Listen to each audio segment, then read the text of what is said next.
This kind of morphs me into a movie I watched the other night when you talk about not being good. Every once in a while, Felicia and I get on these movies, and we've seen they're kind of like independent films, kind of. So you go ahead, you don't recognize any of the stars. One of them I did, but he's not really a very well-established person anyway. But it's a film about a lumberjack, a guy in the lumber business that somehow they are using his facility to traffic drugs. And, of course, he turns out to be the lumberjack MacGyver. I mean, you have to see the movie because the bad guys show up. What happens is they're moving drugs out in the logging trucks that leave his place because one of the drivers is in with the drug gang, with the cartel, and they put the drugs in a log. I watched this. I know exactly what you're talking about. I watched it last week. Well, Braven is the name of the movie. Braven. The family name is Braven. Yes, Joe Braven is the guy. And the trucker crashes. Yes. And the coke's in half a log. Yes, exactly. So they stash it. They stash it in Braven, who's the logger, in his cabin that he has up in the mountains. And so his weekend getaway cabin. He's not supposed to be there.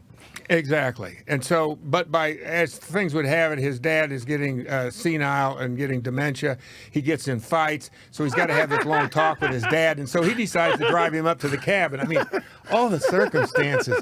But what really got me was when the bad guys show up, and they've got every possible weapon you can imagine, Dexter. The only thing missing was bazooka, a pea shooter, and a slingshot. Other than that, they're like Soldier of Fortune, man. Yeah, I'm like, what and the a catapult, maybe one of those. And things. the only other good news was that his father, when he did have his Vietnam flashbacks, and his sniper skills came in. Those were good flashbacks when they were needed. But it was ultimately though the scenarios that they expect you to believe.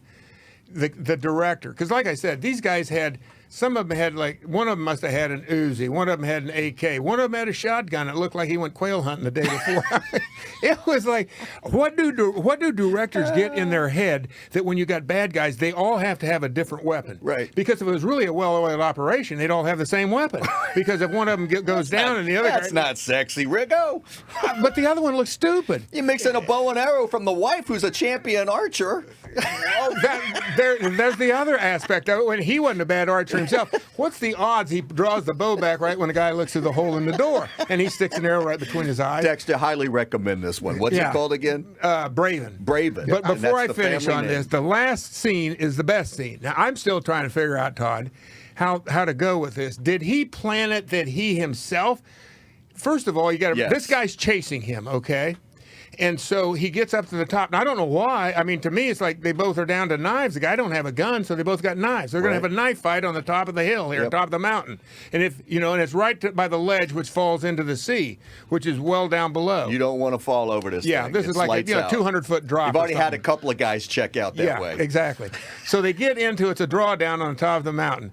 But before this guy's ahead of him, and he thinks to put in his bag as he takes off when he leaves the house, and the bad guy chased him with a gun. He thinks to put in his bag rope, and he thinks to put in his bag a bear trap with also the line you need on it to anchor it so a bear can't just, the bear trap is nothing unless you anchor it to the ground because the bear will just walk off with a trap on his foot. Pissed off, but he still got it. So he thinks to do all this stuff. And I'm thinking to myself, I'm running for this guy. Now, you realize a bear trap probably weighs about 50 pounds. I mean, it's a chunk of steel that's about this big. It easily would.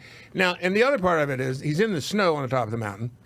Do you realize how hard it is to set a bear trap? I'm not 100% sure. It was a double long spring bear trap, which I'm not sure, but I think you need like a crowbar or something. I've never set one, but I don't think you have enough strength to stand on the springs and open up the bear traps. And then when you do, you almost need somebody to set the tag on the dog on it. This is not Riggo approved. This is one out of a million guys. You're losing your fingers. You're losing your fingers. And I'm thinking to myself, when that trap closes on your leg, it's a good chance, and this also has a bear trap with the teeth on it. Yeah. Right? So it's got the jagged. So when this thing closes, so anyway, they get up there and they get knocked, and you keep thinking, oh, this guy, he thought it all out. He's going to bait this guy, and he'll step in the bear trap, and then he'll have it. Right? Right. Have you set a bear trap before? No, I never have. I've set a few number 4 double long springs. But Dexter, he has strategically set up this bear trap covered in snow because you think he's going to walk the bad guy into the bear trap. Right. And then he wins. Yeah, exactly. Because hey, what are you going to do with that knife now? You can't get to it. You got a bear trap on your foot. So anyway, they get into it, and somehow they're dancing around there. And all of a sudden, he gets the bad guy real close, and then all of a sudden, there's a turn in the fight, and the bad guy starts to take the advantage. And so now, all of a sudden, this guy gets up, and if I'm not mistaken, he gives him the bum's rush, because now he's going to push him over the side of the mountain. But in order to do that, he himself is going to have to sacrifice himself and go over the side of the mountain. So he steps in the bear trap.